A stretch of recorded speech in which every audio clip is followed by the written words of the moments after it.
Morning students, आज का अपना जो टॉपिक है वो है अल्कोहल के भौतिक गुण। इससे पहले अपना अल्कोहल बनाने की विधियां कंप्लीट कर लिया है और अभी अपने देखेंगे भौतिक गुण। सिंपल से है भौतिक गुण, कुछ एक्स्ट्रा नहीं ध्यान रखना आप लोगों ने, जितना आपने बुक में दिया उतना ही पढ़ लेंगे तो अपना काम चल जाएगा। तो देखो अल्कोहल के भौतिक गुणों में जो सबसे पहला पॉइंट आता है वो ये होता है कि अगर कार्बन संख्या 1 से लेकर कार्बन संख्या 11 तक का कोई भी अल्कोहल है तो वो द्रव अवस्था में होता है। कौन सी अवस्था में होता है? द्रव अवस्था में।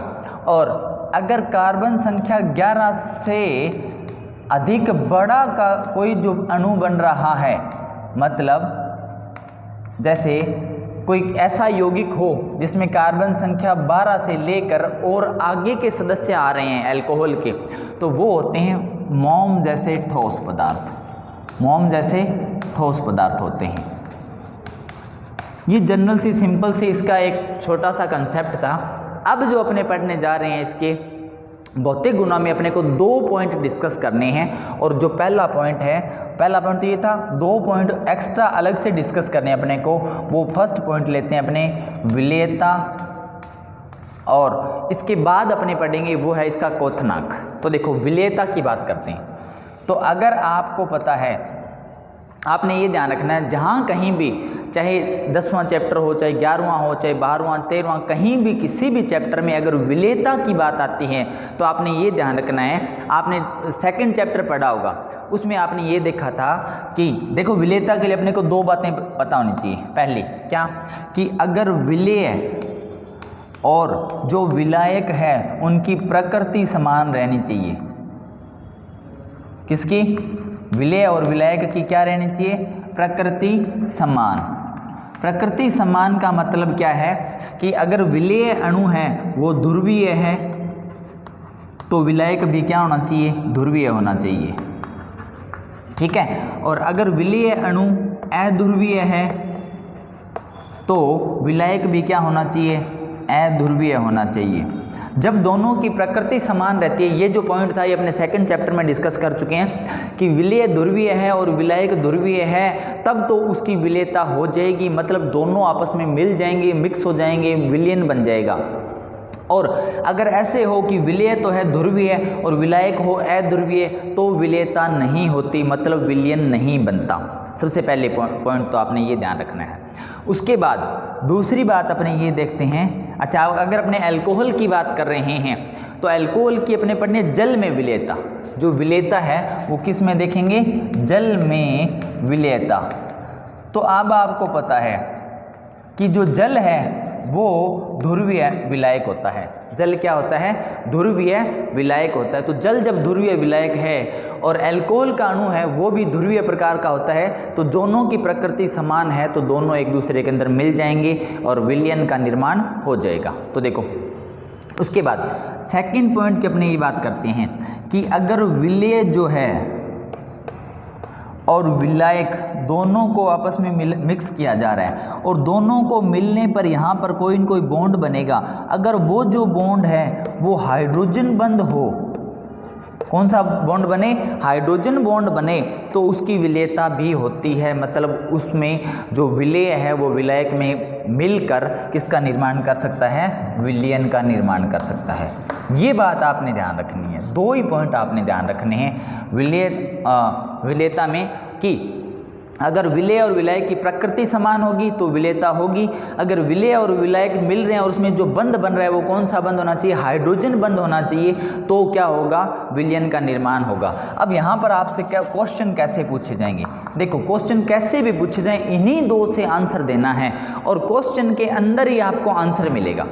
परंतु आपने बात ये ध्यान रखनी है। देखो आपसे कुछ भी क्वेश्चन पूछा जाए कि कोई ए पदार्थ जल में विलेय होता है, कारण बताइए। अगर ऐसा क्वेश्चन आ जाए, कुछ भी पदार्थ है, ए पदार्थ है, जल में विलेय होता है तो कारण बताइए। तो अब आपको ये पता है ना, जल की प्रकृति पता है ना, जल होता है ध्रुवीय प्रकार का। किस प्रकार का विलायक है? ध्रुवीय प्रकार का। तो इसके दोनों पॉइंट लिख सकते हो। इसका पहला आंसर क्या लिखोगे? कि जो जल है उसकी प्रकृति भी अपने आप क्वेश्चन के अंदर ही अपने को आंसर मिल गया।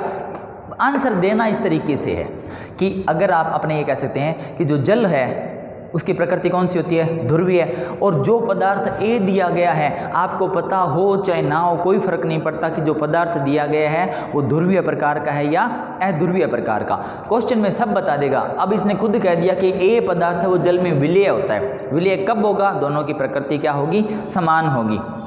तो यहाँ से आप क्या बता सकते हो कि जो जल है वो ध्रुवीय प्रकृति का होता है और जो पदार्थ ए है उसकी प्रकृति भी क्या होती है, ध्रुवीय है, तो उनकी विलेयता होती है और दोनों एक दूसरे के अंदर मिलकर क्या बना सकते हैं, विलयन बना सकते हैं। पहला पॉइंट आप ये लिख सकते हो।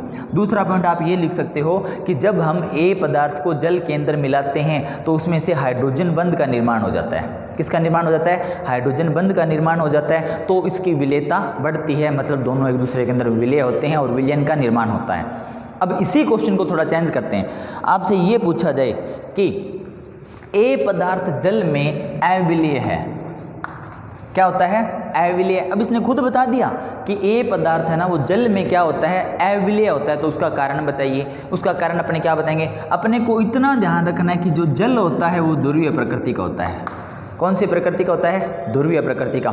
अब अगर पदार्थ ए को जल में घोल रहे हैं तो विलयन का निर्माण नहीं हो रहा, इसका मतलब क्या है, खुद देखो। तो इसका मतलब क्या होगा कि वो अध्रुवीय प्रकृति का हो सकता है, ठीक है। तो इसका आंसर अपने क्या लिख सकते हैं, इसमें फर्स्ट पॉइंट ये बता सकते हैं कि जो ए पदार्थ है वो अध्रुवीय प्रकृति का है, जल है ध्रुवीय प्रकृति का, तो वो दोनों एक दूसरे के अंदर मिक्स नहीं होते। पहला पॉइंट ये लिख सकते हो। दूसरा पॉइंट क्या लिख सकते हो कि जब अपने पदार्थ ए को विलायक मतलब जल में घोलते हैं तो उनमें हाइड्रोजन बंध का निर्माण नहीं होता तो विलेयता नहीं होती, विलयन का निर्माण नहीं होता। इतनी सी बात आप इसमें बता सकते हो। अब इसमें और क्वेश्चन कैसे आएंगे, इसमें आपसे कंपैरिजन पूछा जाएगा कि ये विलेय है, कोई पदार्थ दे दिया जाएगा और ये विलेय क्यों नहीं है, तो आपने दोनों के आंसर यहीं से देने हैं।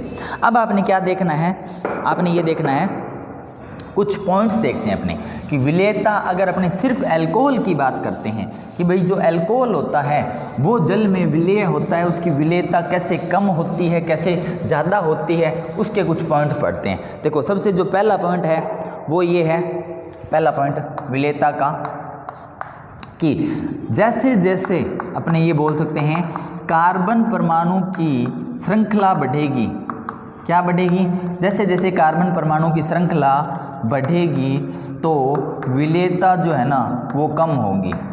विलेयता क्या हो जाएगी, कम हो जाएगी। ये ध्यान रखना है कि जैसे जैसे कार्बन परमाणु की श्रृंखला बढ़ती जाएगी विलेयता कम होती जाएगी। अब इसका जो है वो आपको क्वेश्चन कैसे पूछा जाएगा, सपोज करो आपको ये वाले पदार्थ दे दिए CH3OH, CH3, CH2OH, CH3, CH2, CH2OH। आपसे ये पूछा जाए कि कौन सा पदार्थ जो है वो अधिक विलेय होगा, कौन सा अल्कोहल है वो कम विलेय होगा, या तो ऐसे, या आपसे ये पूछा जाएगा कि निम्नलिखित पदार्थों की विलेयता का बढ़ता हुआ क्रम या विलेयता का घटता हुआ क्रम लिखिए। आपसे ये पूछा जाए कि निम्न जो पदार्थ दिए गए हैं उसमें विलेयता का घटता हुआ क्रम लिखिए। घटता हुआ क्रम लिखना है, तो अपने कैसे बताएंगे, घटता हुआ क्रम लिखना है। इसका मतलब ये है कि अपने सबसे पहले वो वाला पदार्थ लिखेंगे, वो वाला अल्कोहल लिखेंगे जिसकी विलेयता सबसे ज़्यादा होगी, फिर थोड़ा कम, फिर थोड़ा कम।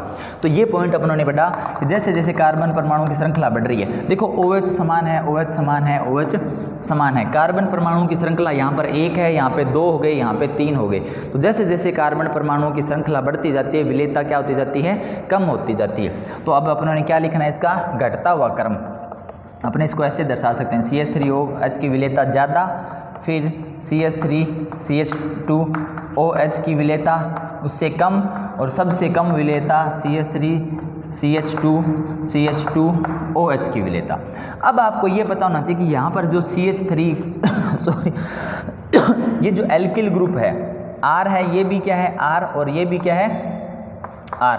तो ये जो एल्किल ग्रुप है ना ये क्या है, जल प्रतिकर्षी होता है। क्या होता है, एल्किल ग्रुप जल प्रतिकर्षी होता है। तो जैसे जैसे एल्किल ग्रुप का मान क्या हो रहा है, बढ़ रहा है, बड़ा हो रहा है, और जल के साथ क्या होगा, उसका प्रतिकर्षण ज़्यादा होगा। जितना ज़्यादा एल्किल ग्रुप का मान होगा, जितना बड़ा एल्किल ग्रुप होगा जल के साथ, उतना ही ज़्यादा प्रतिकर्षित होगा। तो आपने ये ध्यान रखना है कि जैसे जैसे कार्बन परमाणु की श्रृंखला बढ़ती है तो यहाँ पर एल्किल समूह का मान बढ़ता है और एल्किल समूह जो होता है वो जल प्रतिकर्षी होता है, ठीक है। तो विलेयता क्या होती जाती है, कम होती जाती है। उसका फर्स्ट पॉइंट तो ये है विलेयता का। सेकंड पॉइंट देखते हैं अपने। सेकंड पॉइंट क्या है, सेकंड पॉइंट ये है कि देखो अब आपने क्या ध्यान रखना है कि अगर आपको कोई पदार्थ दिया जाए और पदार्थ क्या हो, आपसे कुछ एग्जाम्पल पूछा जाए कि भाई विलेयता जो है वो क्यों होती है, कम होती है, ज़्यादा होती है, तो जो अल्कोहल का अणु है जैसे ROH, ठीक है, और दूसरा अल्कोहल का अणु है HOR, तो यहाँ पर कौन सा बंध बन रहा है, ये बंध कौन सा बंध है, हाइड्रोजन बंध। तो विलेयता का जो मुख्य कारण होता है वो किसके कारण होता है, हाइड्रोजन बंध के कारण ही होता है। तो जो अब इसके अपने सेकंड पॉइंट देखते हैं, और वो सेकंड पॉइंट ये है कि जैसे जैसे शाखाएं बढ़ती हैं, क्या बढ़ती हैं, शाखाएं बढ़ती है, अपने लिख लेते हैं, जैसे जैसे शाखाएं बढ़ती हैं विलेयता भी बढ़ती है। देखो इसका एग्जाम्पल ले रहा हूं मैं, शाखाओं का मतलब क्या होगा, इसमें ये तक समावयवी अल्कोहल की, समावयवी अल्कोहल का मतलब ये है कि ऐसा अल्कोहल लेंगे जिसका अणु सूत्र तो समान हो, संरचना सूत्र अलग अलग हो। तो देखो ये मैंने लिया CH3 CH2 CH2 CH2OH, ठीक है, ये यौगिक ले लिया एक 1 ब्यूटेनॉल। फिर मैं लेता हूँ CH3 CH2OH, ये मैंने कोई दूसरा यौगिक ले लिया। उसके बाद एक यौगिक और लेता हूँ मैं CH3OH। यहाँ पे देखो कार्बन समावयवी अल्कोहल आएंगे, अगर अपना इसका अणुसूत्र बनाएं C4H3 कितने 5 7 और 9 H9OH, C4H9OH सभी में यही है 1 2 3 4 और 3 6 8 और 1 9। तो ये जो तीनों एग्जाम्पल दिए हुए हैं इसका अणुसूत्र समान है और वो कौन सा है, C4H9OH। तो इसके समावयवता अलग अलग हो रही है। तो ऐसा कोई भी अणु जो समावयवी अल्कोहल लें, अपने क्या लें, समावयवी अल्कोहल लें, उसकी विलेयता अगर अपने चेक करते हैं तो इसमें क्या होगा, आपने देखो यहाँ पर ये सीधी लंबी श्रृंखला है, क्या यहाँ पे सीधी लंबी श्रृंखला, यहाँ पर क्या हुआ कि एक शाखा बन गई, ये इधर एक शाखा बन गई, यहाँ पे क्या हुआ कि ये लंबी श्रृंखला थी, इसमें एक इधर शाखा बन गई, एक इधर शाखा बन गई। तो ये कहता है कि जैसे जैसे शाखाएं बढ़ती हैं विलेयता भी बढ़ती है। अगर आपसे इन तीनों में पूछा जाए, ये फर्स्ट एग्जाम्पल, ये सेकंड एग्जाम्पल और ये थर्ड एग्जाम्पल, अगर आपसे ये पूछा जाए कि निम्न जो 3 प्रकार के यौगिक दिए हुए हैं उसमें विलेयता का घटता हुआ क्रम लिखिए। एग्जाम्पल क्या लिया, ये तीनों में क्या पूछा जाए क्वेश्चन, विलेयता का घटता हुआ क्रम, विलेयता का क्या बताना है अपनों ने, घटता हुआ क्रम बताना है। मतलब ऐसा यौगिक सबसे पहले लिखेंगे जिसकी विलेयता सबसे ज़्यादा होती है। तो अभी अपनों ने क्या लिखा, शाखाएं बढ़ती है तो विलेयता भी बढ़ती है। इसमें कोई शाखा नहीं है, इसमें एक शाखा है, इसमें 2 शाखा, तो शाखाएं कहाँ पे बढ़ी, इस एग्जाम्पल में। तो सबसे अधिक विलेयता किसकी होगी, थर्ड की, उसके बाद किसकी होगी, सेकेंड की, उसके बाद किसकी होगी, फर्स्ट की। तो ये विलेयता के अपनों ने 2 पॉइंट पढ़ने थे। उसके बाद अपने जो भौतिक गुण है उसका तीसरा पॉइंट देखते हैं, और तीसरा पॉइंट वो है क्वथनांक। तीसरा पॉइंट क्या है, क्वथनांक। तो देखो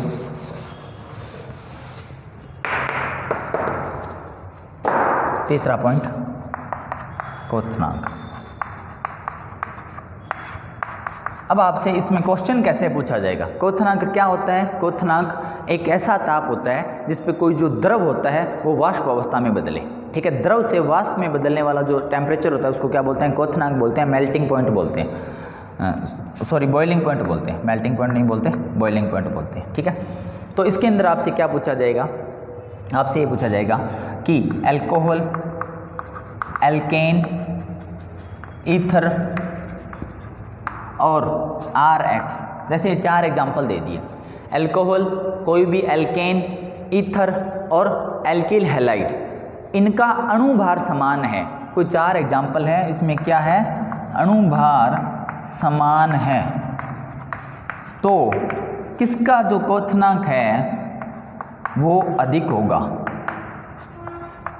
क्वेश्चन ये पूछा जाएगा कि जैसे एग्जाम्पल है ये अल्कोहल, एल्केन, ईथर, उनका क्या है अनुभार समान है, तो किसका क्वथनांक है वो अधिक होगा। तो देखो इस क्वथनांक को एक्सप्लेन करने के लिए सबसे पहले अपने हाइड्रोजन बंध से बता सकते हैं। किससे बता सकते हैं? हाइड्रोजन बंध।